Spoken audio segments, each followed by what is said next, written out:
In order to get some context on,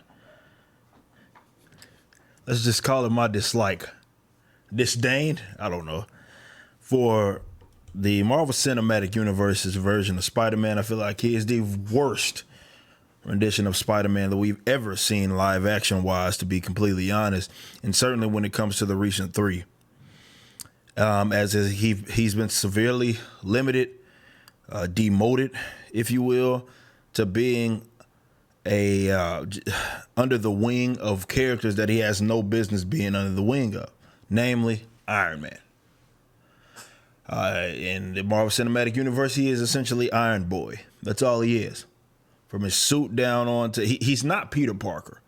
He's only Spider-Man, and the fact that he looks, when he has his suit on and he web slings, it's the only thing that makes him Spider-Man, but he's not Spider-Man. He's not Peter Parker. And it seems as if they are still going to continue to do this.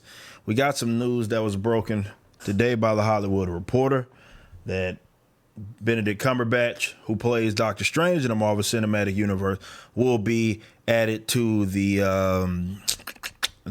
Spider-Man 3 movie. Now, the problem with that isn't that he's being added. It's the reason why, in which they go to explain here in this particular article. You know, I think that they're going to go this route of, let's say, multiverse. So maybe we see a couple of different Spider-Man. We know that I believe Jamie Foxx is in talks to replay his role as Electro, which he had already played, which kind of insinuates this idea that is the other Spider-Man, is the Garfield Spider-Man going to be coming? We don't know. But nonetheless, what they say is the movie puts Cumberbatch in the mentor role that was previously occupied by Robert Downey Jr., who played Tony Stark, Iron Man in Spider-Man Homecoming, and by Samuel L. Jackson in Spider-Man Far From Home, the latter reprising Nick Fury. The role gives Holland a chance to play opposite seasoned actors, gives Peter Parker a father figure, and gives the movie extra star power while also tying them to the greater Marvel Cinematic Universe. So here we go again with this. Here we go again. It was one of my gripes. You can go look at my previous videos on this because I've documented this. I thought it was the most goofy thing whatsoever to have, of all people to look up to, Spider-Man looks up to Iron Man. Like, it's one of those things. It's like, I don't know, Michael Jordan looking up to LeBron James or something like that. Like, what? Oh, not even that. Let's say Michael Jordan looking up to Moochie Norris. No disrespect. Because Spider-Man is probably arguably the most recognizable superhero in the world, right? At least competing with Batman and Superman. Nonetheless, for him to be there, where Iron Man, who, again, founding member of the Avengers, he had every right to be in that Marvel Cinematic Universe and that play a prominent role in it. But when it comes to having him having Iron Man, having Spider-Man under Iron Man's wing, it was goofy. Like, what? At best, they're equals. You know, Spider-Man has, he's played a role in the Avengers from time to time, but we've always thought of Spider-Man as kind of, if you read any books, he's kind of a deviation from that. He has his own thing going, and that sort of has been his approach historically, where he will fight alongside them, but you have Spider-Man, and Spider-Man kind of does his own thing. And instead of going that route and having him grow into his own and become a more independent, isolated hero, they keep having to put these guys in front of you because for whatever reason, this whole son-father figure idiocy, they have to do that. And it ain't like the Marvel Cinematic Universe stands are gonna know any better. They just give them some web slinging, some witty sayings, phrases, and they think it's Spider-Man. Doesn't even matter. For